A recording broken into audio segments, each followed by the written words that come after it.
주님께서 여러분과 함께 마테오가 전한 거룩한 복음입니다. 제자들이 갈릴레아에 모여 있을 때 예수님께서 그들에게 이르셨다. 사람의 아들은 사람들의 손에 넘겨져 그들 손에 죽을 것이다. 그러나 사흘 날에 되살아날 것이다. 그러자 그들은 몹시 슬퍼하였다. 그들이 카파르나움으로 갔을 때 성전세를 거두는 이들이 베드로에게 다가와 여러분의 스승님은 성전세를 내지 않으십니까? 하고 물었다. 베드로가 내십니다 하고는 집에 들어갔더니 예수님께서 먼저 시몬아 너는 어떻게 생각하느냐? 세상 임금들이 누구에게서 관세나 세금을 거두느냐? 자기 자녀들에게서냐 아니면 남들에게서냐 하고 물으셨다. 베드로가 남들에게서입니다 하고 대답하자 예수님께서 이르셨다. 그렇다면 자녀들은 면제받은 것이다. 그러나 우리가 그들의 비유를 건드릴 것은 없으니 호수에 가서 낚시를 던져 먼저 올라오는 고기를 잡아 입을 열어보아라. 스타테르 한 잎을 발견할 것이다. 그것을 가져다가 나와 내 몫으로 그들에게 주어라. 주님의 말씀입니다.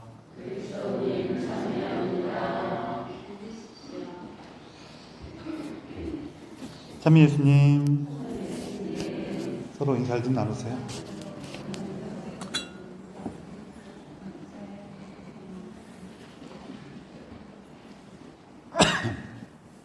자, 오늘은 클라라 성녀 축일입니다. 축임하신 분들 축하드리고요. 원래 클라라라는 이 말 뜻 자체가 빛나다 혹은 우리 옛날부터 성경에도 그렇지만 빛나는 것 같다고 색 중에서는 어떤 거랑 연관이 많이 되어 있었을까요? 빛난다 하면 무슨 색으로 빛나요, 보통? 하얀색. 그래갖고 이 클라라라는 말이 빛나다 혹은 흰색 이런 거랑 좀 그런 의미를 가진 말이에요. 그래서 이제 이분이 이제 일생에 있었는 걸 보면은 그 이름 때문에 더 이렇게 잘 알려진 얘기도 있고 그래요.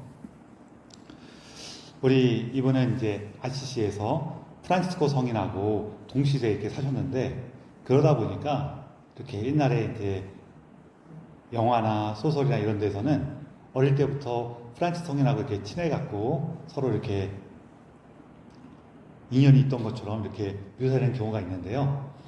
아마 이 두 분은 어렸을 때 만나지도 못했을 거예요. 왜냐하면은 프란치스 성인은 이렇게 상인 집안 출신이에요. 그리고 집은 조금 이렇게 부유했던 것 같긴 한데 상인 집안 출신이어서 지금으로 치면 우리로 보면은 뭐냐면은 부르주아예요. 근데 이 클라라 성녀는 귀족이에요.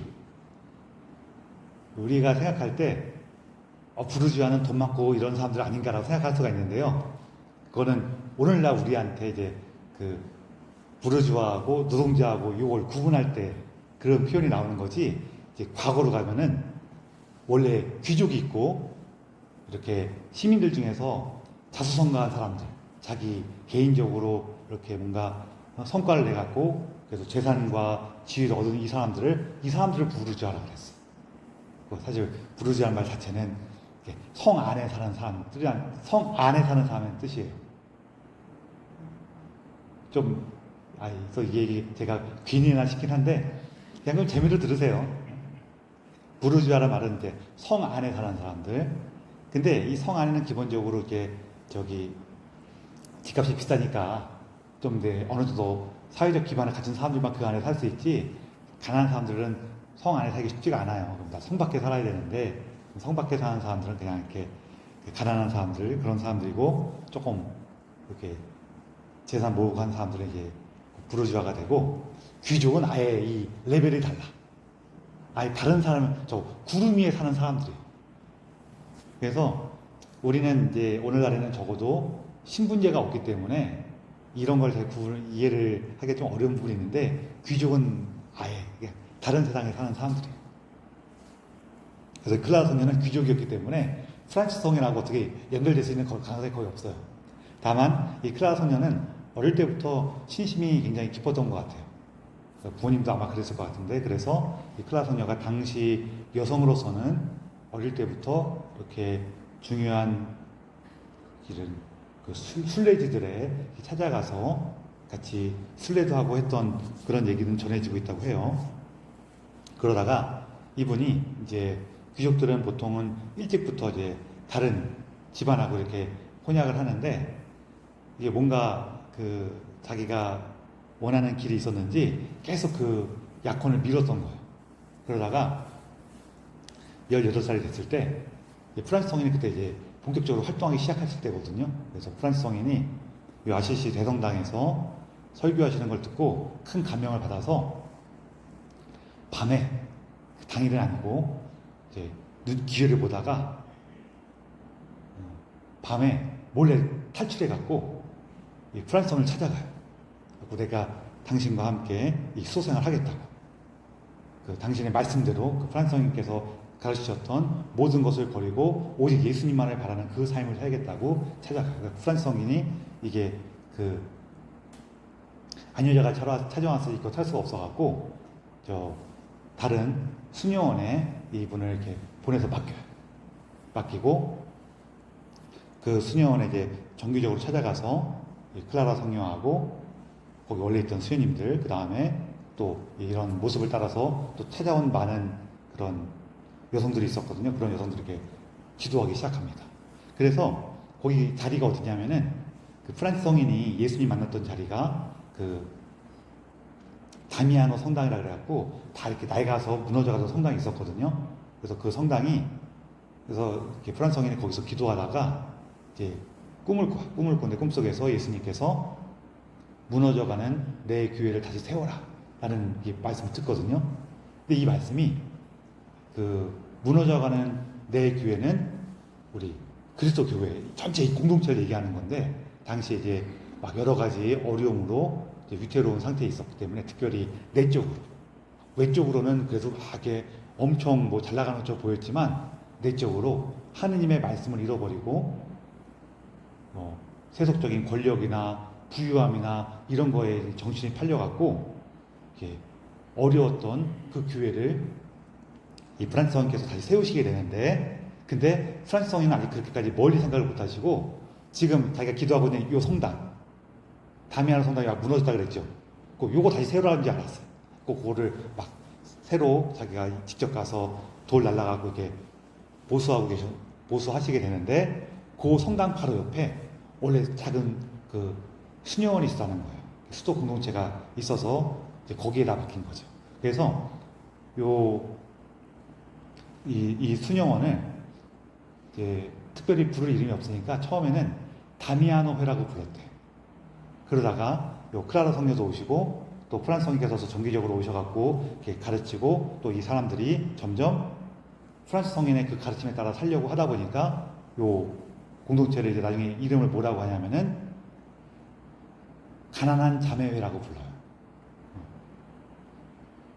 그리고 이 수도원을 클라라 회라고 부르기 시작한 거는, 생각해보세요. 클라라 성녀가 자기 살아있는 동안, 야, 이제 우리가 살고 있는 이 공동체를 내 이름을 따서 클라라 회라고 부르자라고 하시겠어요? 안 하시겠어요? 안 하시겠죠. 그치, 당연히. 프란치스코에도 마찬가지로 그 모임을 프란스 성인께서, 야, 여러분, 이제 우리 이 모임을 제 이름을 따서 프란치스코 회라고 합시다라고 하겠어요? 안 하겠어요? 안 해요. 다 돌아가신 다음에 다른 사람들이 이름을 이렇게 부르는 거예요. 그래서 프란치스코 회도 원래 프란치스 성인이 지었던 이름은 뭘까요? 작은 형제회예요. 작은 형제회. 작은 형제회인데, 그 작은 형제하고 이름하고 이렇게 연결돼 갖고 클라라 성녀께서 나중에는 그 공동체의 이제 리더가 되셔갖고 이 공동체를 이끌게 되는데, 여러분, 이거는 딱 우리 어떤 사람이 딱 하는 거 하나만 딱 봐도 아유, 이 사람 이런 사람이겠구나 대충 이게 짐작가는 게 있죠. 하나만 보면은 열을 안다고 그렇게 하는 것처럼, 여러분, 내가 예수님과 함께 내 삶을 다 바쳐서 가난하게 살겠어라는 마음으로 귀족의 생활을 다 버리고, 그리고 또 눈에 띄면은 부모님이 말릴까봐 밤에 몰래 도망간 그 사람의 모습을 보면은 그분이 얼마나 성격이 적극적인지 우리가 알 수가 있죠. 얼마나 그 열이 가득 차 있는지를 알 수가 있는데, 그러다 보니까 이분이 그 공동체의 나중에는 이렇게 수녀 원장이 돼요. 그렇게 되는데, 그때 이제 계속 부르던 이름이 그 가난한 자매회예요. 그러다가 돌아가시고 나서 이제 이름을 사람들이 원래 그 수도회의 이름은 계속 가난한 자매회예요. 근데 사람들은 뭐라고 불러요? 글라라회라고 부르는 거예요. 작은 형제회도 지금도 계속 작은 형제회인데 사람들은 뭐라고 불러요? 프란치스코회라고 불러요. 사실은 거기만뿐만 아니라 이제 그 프란치스 성인이 정하신 그 규칙에 따라서 살고 있는 모든 수도를 다 프란치스코회라고 부르게 돼요. 사실은 이제 프란치스 성인이 이제 돌아가신 이후에도 벌써 프란치스코회가 두 부분을 크게 나눠져요. 이 나눠지는 게 뭐 서로 좀 갈등도 있긴 했지만, 뭐 너는 미워, 내가 정통해 이런 의미는 아니고, 프란치스 성인의 가르침 중에서 어떤 걸 더 중요시해야 할 건가. 작은 형제에는 원래부터 프란치스 성인이 가르쳤던 그 가난한 모습으로 살아가는 것을 더 중요시했고, 그 처음에 갈라진 수도에는 이제 콘벤투알이라고 그러는데, 이 콘벤투알은 굳이 번역을 하면은 공동생활이에요. 그러면은 여기는 뭘 중요시한 거냐면은 프란치스 성인의 가르침에 따라서 우리가 함께 기도하고 생활하는 게 중요해 하면서 이렇게 두 군데가 좀, 그럼 우리 조금 각자의 그 카리스마에 따라서 성인의 가르침 중에서 우리가 중요시하는 거에 따라서 이렇게 나누자. 이렇게 하고, 그리고 프란치스코에는 굉장히 많아요. 굉장히 그 프란치스코 성인의 규칙을 따르는 수도에는 굉장히 많은데, 그 중에서 이제 초기에 갈라졌던, 그리고 좀 큰 수도들만 하나만 더 말씀드리면은 카푸치노회가 있어요. 우리가 마시는 커피 있죠? 카푸치노. 그 카푸치노 커피가 이 카푸치노에서 이름을 딴 거예요. 그래서 이 카푸치노는 좀 더 나중에 좀 시대가 지나면서 자연스럽게 어떤 모임이든지 처음 마음으로 꾸준히 지속되는 게 아니라 조금씩 이렇게 이렇게 바꿔볼까? 저렇게 바꿔볼까 하면서 좀 바꾸기도 하고, 또 어떤 경우에는 이렇게 좀 이렇게 생각하다 보면 좀 이제는 좀 이렇게 좀 느긋하게 지냅시다라는 마음도 생길 수도 있고 그러잖아요. 그때 아니야, 우리가 좀 더 그 성인의 가르침대로 그대로 살아야 되라면서 다시 이렇게 정신 차려 하면서 생긴 데가 카푸치노고, 이렇게 새로운 모임이 생기면은요, 원래 모임은 좋을까요, 안 좋을까요? 좋아요. 사실은 좋아요. 왜냐면은요, 이게 새로운 모임이 생긴다는 거는 사실 규모가 어느 정도 커졌다는 얘기예요. 그러니까 규모가 커지면은 여러분들 이렇게 그 레지오라든지 이런 활동하시는 분들 아시겠지만, 이게 한 어느 정도 인원일 때는 되게 긴밀하게 돈독하게 딱 되는데, 이 숫자가 너무 많아지면 이게 잘 돼요, 안 돼요? 그럼 갈라져야 되긴 해.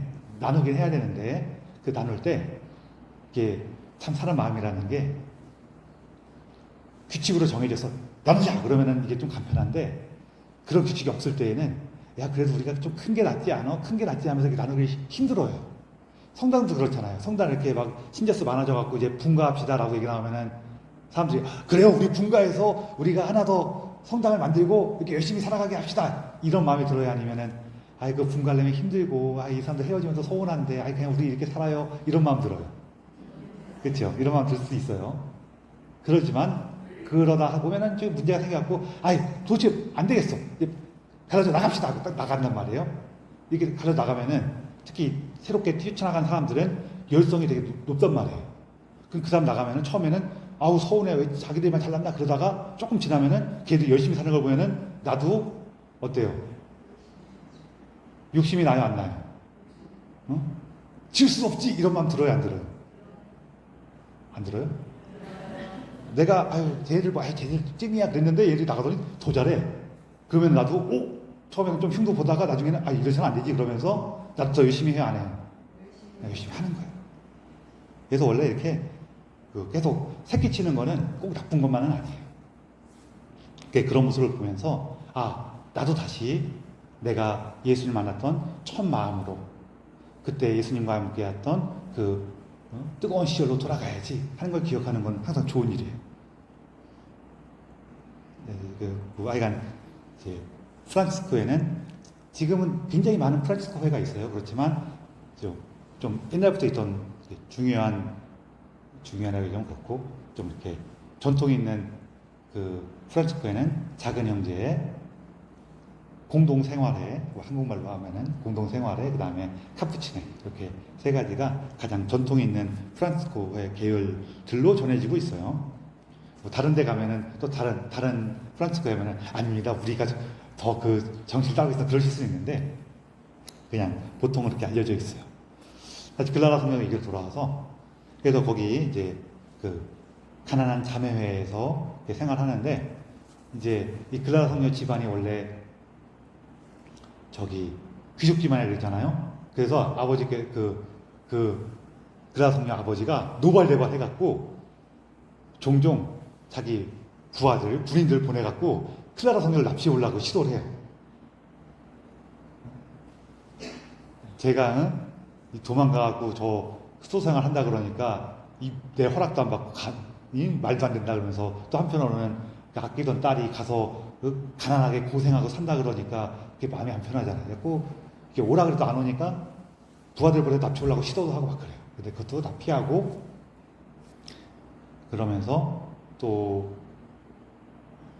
여기 프란치스코회의 그 규칙이 당시 교회 사람들이 볼 때에도 너무 엄해. 야, 저거 어떻게 사냐 싶을 만큼 엄하게 느껴졌어요. 그래서 주교님들이나 이런 다른 분들이, 프란치스코야, 너는 그냥 그렇게 살아. 근데 얘네들은 그렇게 살게 하지 마. 그래갖고 좀 이렇게 완화되는 규칙으로 이렇게 주려고 몇 번 시도를 했는데 그것도 다 거절하고, 프란치스코 성인의 가르침에 따라서 가난하고 하느님만을 바라보면서 이렇게 살아가는 그 삶을 지킵니다.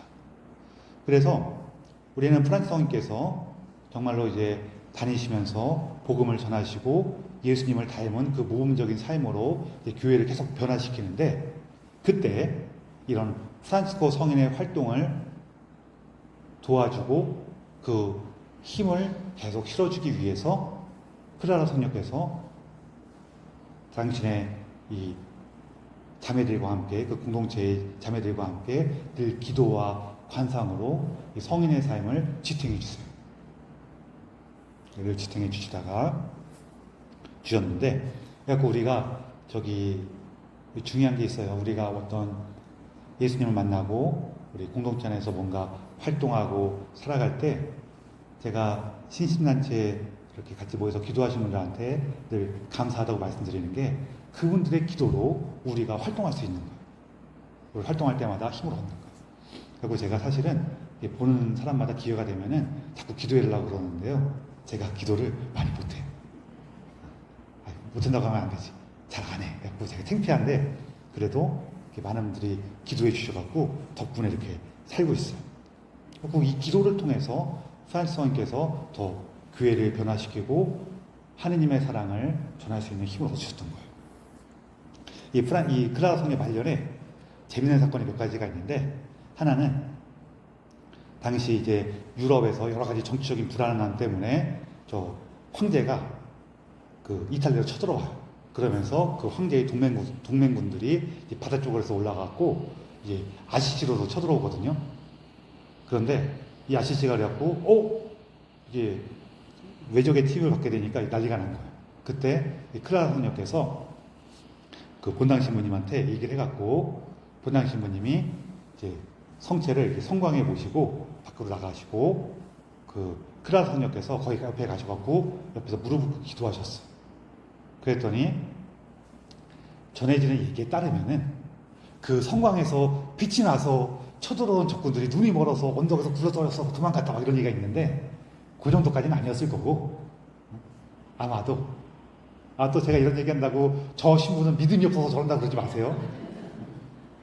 아마 이 적들이 몰래 기습하려고 그랬다가 보니까 저기서 사람들 나와갖고 같이 성광 들고 기도하고 그러고 있으니까 이거 글렀다 그래갖고 다 그냥 물러간 것 같긴 해요.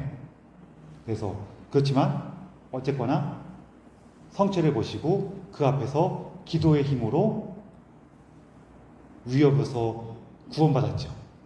그런 특별한 이벤트가 있어요. 그래서 여기에서 지금 그 성취에서 빛이 났다 그랬죠.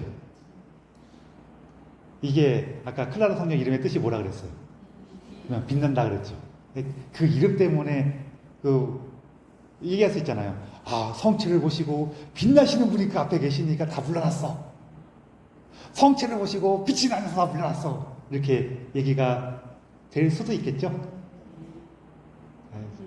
좀 그렇다고 좀 해주세요. 네, 좀 이렇게 저 신부가 믿음이 없으니까 저렇게 생각하는 거지 그러지 마시고 좀 그렇다고 좀 해주세요.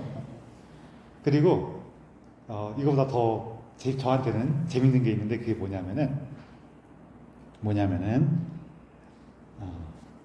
이 클라라 성령께서 마지막에 이제 말년에 너무 아프셨어요.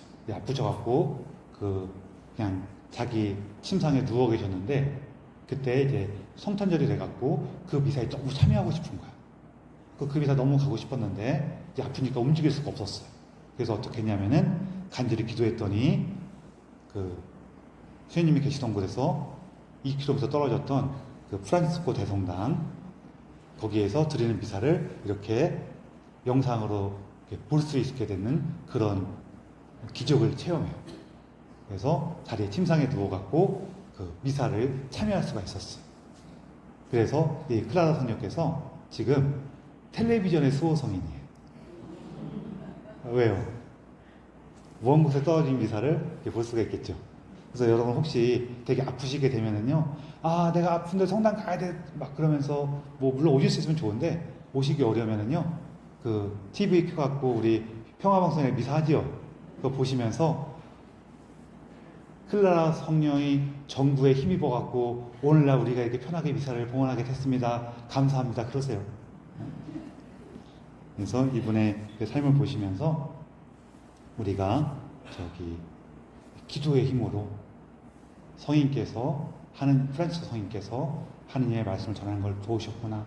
또 이분의 삶이 이렇게 가난하고 겸손하게 살아가시던 그 삶이 오늘날 우리에게도 이처럼 하느님을 만날 수 있게 도와주는구나 기억하시면 좋겠어요. 그래서 오늘 복음에서는 여러 가지 내용이 있지만 그 마지막 부분만 조금 기억하시면 좋을 것 같아요. 예수님께서 성전세를 그냥 내라고 하시죠. 여기 보면은 스타테르 한 입이 있을 것이다 이렇게 했는데 성전세를 도와주라 그래요. 스타테르 한 입이면은 지금 시세로 한 40만 원쯤 되는 거예요. 대충. 항상 이렇게 돈 나오면은 얼마인지 궁금하잖아요. 그렇죠? 40만 원쯤 되는데 그러면은 한 사람이 성전세 내는 게 20만 원 정도기 때문에 이렇게 베드로하고 예수님하고 이렇게 2명분의 성전세가 돼요. 그래서 이게 이제 제가 좀 같이 기억했으면 하는 부분은 어떤 거냐면은 첫 번째는 예수님께서 분명히 당신은 성전세를 낼 필요가 없다. 혹은 그 하느님의 자녀들인 우리들은 하느님한테 뭔가 의무로 내야 되는 건 없다라고 얘기하신 거예요. 이게 되게 중요해요. 우리가 하느님께 봉헌하는 것은 교무금 내는 거는 하느님께서 유래 보시면서 야 갖고 와 안 내? 이래서 내는 거예요? 아니면은 우리가 그냥 하느님께 기뻐서 내는 거예요? 기뻐서 내는 거예요. 하느님이 우리를 그걸 가져가시는 게 아니란 말이에요. 그리고 그런데 여기에서 예수님께서 야 그들의 비위를 건드릴 필요가 없으니 라고 얘기하지만 이게 사실은 그들이 걸려 넘어지게 할 필요가 없으니 라고 말씀하셨어요. 그들이 걸려 넘어지지 말게 해라. 무슨 얘기예요? 내가 안 내면은 나는 뭐 당당하지만 걔네들은 어떻게 돼요? 쟤들 왜 안 내는 거야? 하면서 싸우고 미우고 이런 일이 벌어질 거 아니에요. 그러면은 야 걔네들 부족한 걔네들한테 좀 맞춰줘. 응? 우리가 더 맞지만 야 부족한 사람들은 야 부족하니까 저러는 거 아니야. 좀 맞춰줘. 그러면서 그렇게 맞춰줄 수 있는 힘은 누가 주셨어요? 가서 고기를 잡으니까 베드로야 너 거기 돈주머니에서 꺼내줘 이래도 되는데 굳이 가서 물고기를 잡아갖고 입을 벌리면은 한 입이 있을 테니 그거 은할 거예요. 은하 한 입이 있을 테니 그걸 줘라 이러시잖아요. 이게 무슨 얘기냐면은 네가 그렇게 부족한 사람들을 배려하고 함께하고 맞춰줄 수 있는 힘은 누가 주실 거라고요? 하느님께서 주실 거야. 그 얘기하는 거예요. 자, 근데 여기 중요한 게 하나가 있어요. 그들을 위해서 내가 맞춰주는 거예요. 근데 내가 분통이 져서 못 맞춰주겠어. 이럴 땐 어떻게 해요? 그거 못하는 거지 뭐 어떻게 해요. 여기에서 중요한 거 뭐냐면은 그들을 맞춰줘야 되니까 맞춰주는 게 아니라 나는 괜찮아. 나는 힘이 있어. 근데 쟤는 부족해. 그럼 내가 맞춰주자. 이러는 거예요. 이해하시겠죠? 우리가 다른 사람은 화를 낼 때요. 제가 부족한 놈이니까 내가 화를 내는 거야. 이거는 멍청한 얘기예요. 사실 화내서 고칠 사람이면 처음부터 했겠어요? 안 했겠어요? 말로 해도 고쳐져요. 그거. 제가 부족해서 화를 내는 게 아니라 누가 부족하기 때문에 화를 내는 거예요? 내가 부족하기 때문에 화를 내는 거예요. 내가 부족할 때는 화를 내는 수도 있어요. 그러면서 상대방한테 화내면서 그렇죠. 야 임마 내가 부족하니까 이렇게 화를 내는 거 아니겠어? 이러면서 화를 내면 되죠. 이해되시죠? 그러니까 우리가 표현은 그렇게 안 하더라도 적어도 우리 내적으로는 그렇게 이해하는 게 중요해요. 내가 부족하고 내가 문제가 있을 때에는 내가 못난 짓을 해요. 그리고 그거는 참 부끄럽게도 그럴 수도 있죠. 그러나 상대방이 부족할 때에는 내가 봐줘야죠. 이해되시죠? 근데 이게 쉬워요? 어려워요? 사실 어려워요. 그래서 우리가 누가 주시는 힘을 청해야 돼요? 하느님께서. 하느님께서 우리에게 은총을 주실 때에만 우리가 할 수 있어요. 할 수 있게 되면 되게 좋겠죠? 좀 되게 좋겠죠? 네. 감사합니다. 그래서 그 마음으로 이것도 여러분이 대답을 잘 안 해서 제가 뭐라 그러는 게 아니라 제가 대답을 듣고 싶어서 뭐라 그러는 거예요. 그래서 우리가 이런 하늘의 은총 안에 살아갈 수 있기를 특별히 우리 예수님과 함께하는 그 가난하고 겸손한 모습을 보여주셨던 클라라 성녀께 은총의 정부를 청하며 이 비사를 봉헌합시다.